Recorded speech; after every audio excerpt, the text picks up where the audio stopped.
Previously on Rise. It's time for glory! Oh, no! He's done it! Glory's first ever two-division simultaneous world champion! Is he, Joe, the best pound-for-pound fighter in the world today? Alex had just made history becoming the first ever two-division champion in Glory Kickboxing, while Israel Adesanya was about to make some history of his own just 1 week later. Enter the Last Stylebender, Israel Adesanya, who can cap one of the greatest singular runs in UFC history if he can break through tonight. He would be facing Robert Whittaker, who was returning after his hernia surgery that left him sidelined for months. 57,000 strong here at Marvel Stadium here tonight, and of course many of them here to see Robert Whittaker, who after 19 months away is back tonight and hopefully in a big way. Israel was fighting for the undisputed title, which would be his 7th fight in the UFC in under 2 years, in front of the largest UFC crowd ever, a remarkable feat. Watching how cold Adesanya is, Whittaker throwing everything with so much heat is great. Beautiful jab from the Last Stylebender. How about the big stare on the head movement from Israel? Very cool on the big action. Is that the end of the round? Okay, that was the board. Okay.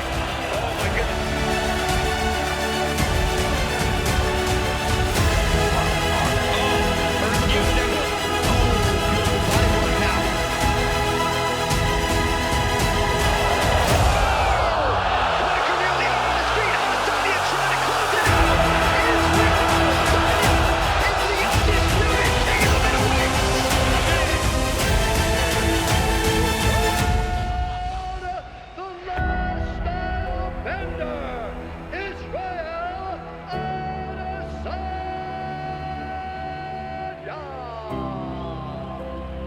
Israel became the undisputed middleweight champion in only 18 months and was now one of UFC's biggest stars.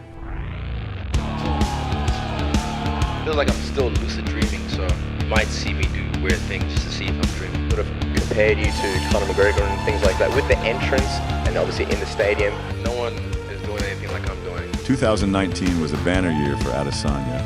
He graced the cover of the UFC game, was named the Fighter of the Year by most media outlets, and was named the New Zealand Sportsman of the Year. And this is for my team, City Kickboxing. Welcome to the party. We've been doing this for so long, like I said. He was seemingly on top of the world. People wondered who could possibly stop his incredible rise as an undefeated MMA star. It didn't take long for journalists to point out his only losses in recent years to a then relatively unknown kickboxing champion. Izzy, you fought Alex Pereira twice, but in kickboxing, where he won both fights. How do you look back at those two fights? I'm glad it happened because I wouldn't be here where it was. And even the same guy now he watches all my fights, and every time I fight, like clockwork, he'll try and put something out like, I beat this guy. But I've never ever watched any of his fights, ever. So at the end of the day, no one knows who the he is. And he's gonna be that guy when I'm world champion, when I'm a legend. He's gonna be at some pub, talking some shit about, I beat that guy one time, trying to get it from a crack or some shit. Anyone who wants to beat me should have done it yesterday. He's gonna spend the rest of his life just telling people how he beat me. Izzy may not have cared if Alex saw this interview or not, but what he didn't realize is that Alex had been sober for years and was on an incredible run in Glory Kickboxing. And this interview was all the motivation he needed to start chasing down Izzy. Only Glory two-division simultaneous champ. This man is a monster.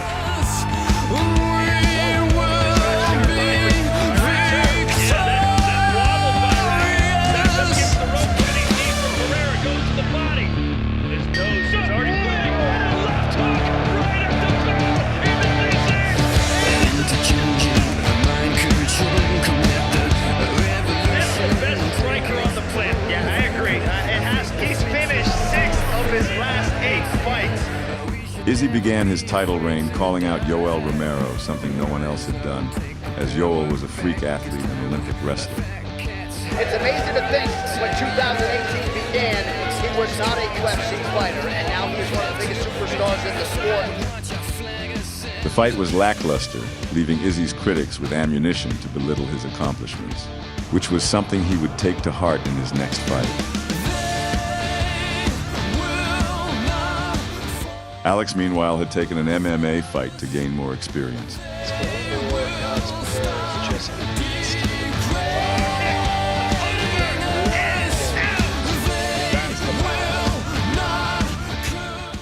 I got this heavy-ass Ricky Martin wannabe. He been talking, oh, I'm gonna smash him, bro. I don't like this guy, this Israel guy. I want to rearrange his face. Trust me, when I'm done with him, he'll really look like Ricky Martin. Watch. That one certainly appeared to land, but Costa was able to eat it.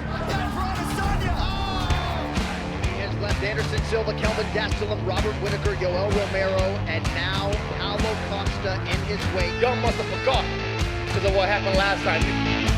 As for Alex, he was getting set to fight Artem Bakitov, who had only lost once in the last 10 years. He was the light heavyweight champion, but taken time off due to injury, and was back to claim what was his. Pereira has become Glory's first ever simultaneous two-division champion. Israel Adesanya won now. Israel also wanted to challenge himself and cement his own legacy in the UFC by moving up to light heavyweight and becoming a two-division champion as well. Israel Adesanya said he'd be top 10 by 2019, but in 2019 he was actually the undisputed UFC middleweight champion. Now he is still that, but now he is 20-0, and as such he has earned the right to move up to challenge the confident light heavyweight ruler Jan Blachowicz in his quest to become a simultaneous two-division champion. This young man is truly something special. Jan had become the light heavyweight champion after John Jones vacated the title in 2020 and was more than willing to take on the UFC's biggest star. That right hand of Blachowicz starting to become a factor. And that jab. Adesanya has to be so cautious because of Blachowicz's power. The fight would go the distance as Izzy put in a valiant effort, but Jan's size and wrestling ability proved to be too much for Izzy. Yeah, it didn't go exactly the way I wanted to go, but, you know, dare to be great. You know, the critics and the ones on the sidelines, but I'm the one putting it on the line. There's no substitution for size and technique. Nope. It's so big. I'm going back down to 185, and I'm going to roll that bitch with my iron black fist. Hello guys, now it's official. UFC, thank you. I'm so happy to be part of the family. It was a great feeling, you know, to be the first guy who beat Israel Adesanya. Glover Teixeira is right now the #1 contender. Do you think that would be your next fight? I think so, and I think he deserves for that, and I would like to fight against Glover next. And Teixeira might be under the chin here. There it is! Glover Teixeira, 5 in a row. He's the #1 contender. I wanted to ask you about the main event. He said that he'd be kind of interested in fighting Glover Teixeira next. Glover was the backup. Do you view Glover as the #1 contender right now? Yeah, Glover is, 100%. Glover Teixeira was next for Jan Blachowicz. Glover was a 42-year-old UFC veteran who had been on a resurgence in the final stages of his career, something he had attributed to one of his new training partners. When Alex decided to pursue his MMA career, fellow Brazilian Glover Teixeira brought him to his gym in Connecticut as a training partner. The two would become more than just training partners as they created a brotherly bond on their paths to UFC gold. Although Alex had just signed with the UFC, he still had one fight left on his contract with Glory. It was a rematch against Artem Bakitov. Artem was a formidable opponent and had been undefeated for 5 years. So with one fight left, just months before his UFC debut, Alex entered the ring one last time. Here we go. Light heavyweight title on the line, and Pereira comes out firing. Little arrogant stare down. Bakitov's rocked. Bakitov is rocked. The match was incredibly close, and Alex unfortunately would have a point deducted for leaning on Artem. The point deduction was a major blow to Alex on the scorecards, and Artem was declared the winner. And new light heavyweight champion of the world, Artem Bakitov! And now, ladies Ladies and gentlemen, I don't know if you're aware of this, but Alex Pereira has decided tonight will be his final Glory kickboxing match. He will be moving on to MMA. Alex, you have been a legend in this sport. We've seen you grow up before our eyes. You were considered one of the best pound-for-pound fighters in Glory of all time. What would you like to say to your fans and your friends watching you right now as you say goodbye? Essa é a minha última de kickbox. Eu tô indo pro UFC. Já tenho luta marcada dia 6 de novembro. Nova York. Me espere, vou dar show novamente. Like Todd say, I'm moving on to MMA. I signed with the UFC. I'll be fighting on Madison Square Garden in New York City on November 6th. I hope I got all you guys' support.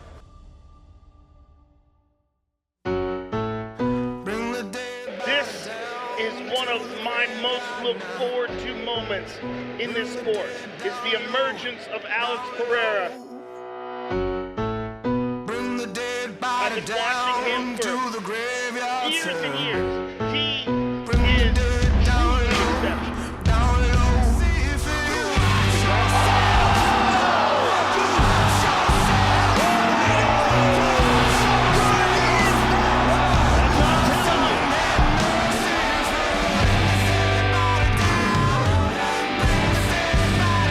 Izzy would continue to dominate the middleweight division as he was now beating opponents for the second time. And Glover would get his title shot against Yan at light heavyweight. Show's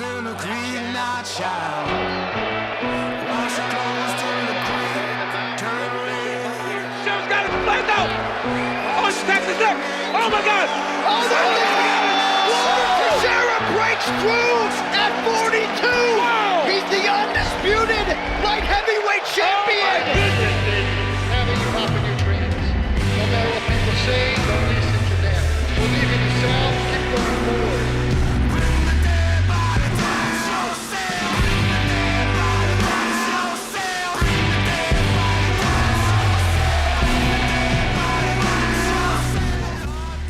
He then beat Robert Whittaker for the second time, begging the question, who's next?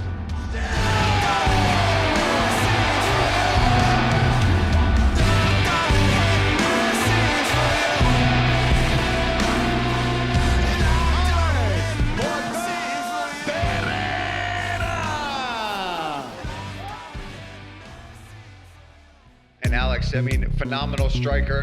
Win over the champion, Israel Adesanya. I can't wait to see you get back inside this octagon and work your way back up to the top.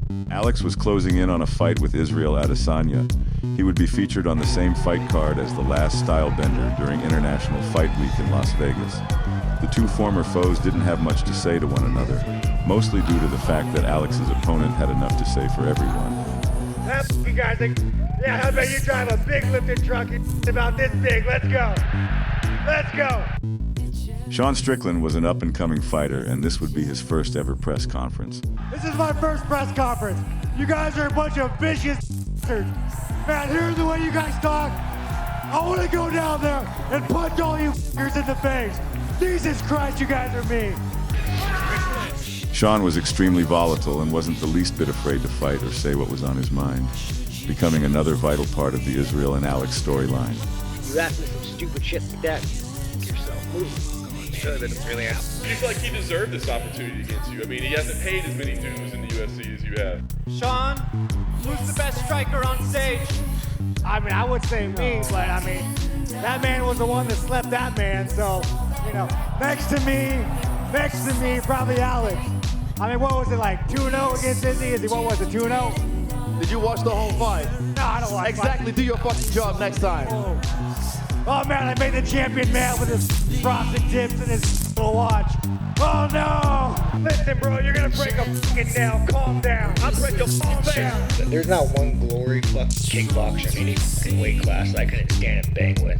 So don't fucking tell me just because you're some big fucking Brazilian, you knocked out Izzy 20 years ago, that fucking I can't stand with you. Speak like someone who has never been smacked in the fucking mouth. That's okay.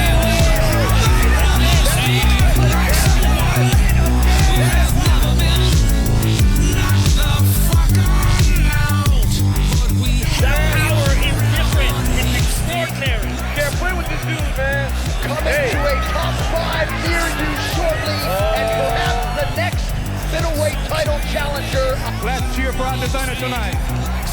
Alex Pereira, ladies and gentlemen.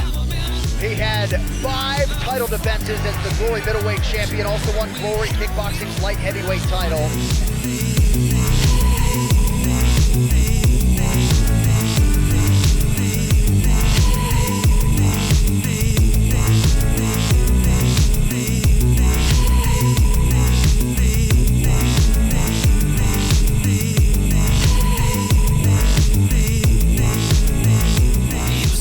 Kept an eye on my career. And how do you do that when you beat someone? But it's because they're doing way better than you in life. I only found out he was double champion like last year. I was like, man, cool story, bro. Until you're in a position now where you have beaten almost everyone in the division. We know who's next. That Poatan. As the long-awaited showdown between Alex Pereira and Israel Adesanya draws near, the air is thick with anticipation, setting the stage for not just a fight, but a historic clash of titans. This battle is a culmination of their storied rivalry that began in the kickboxing ring, now poised to redefine their legacies in the MMA world, promising a confrontation steeped in history and personal stakes.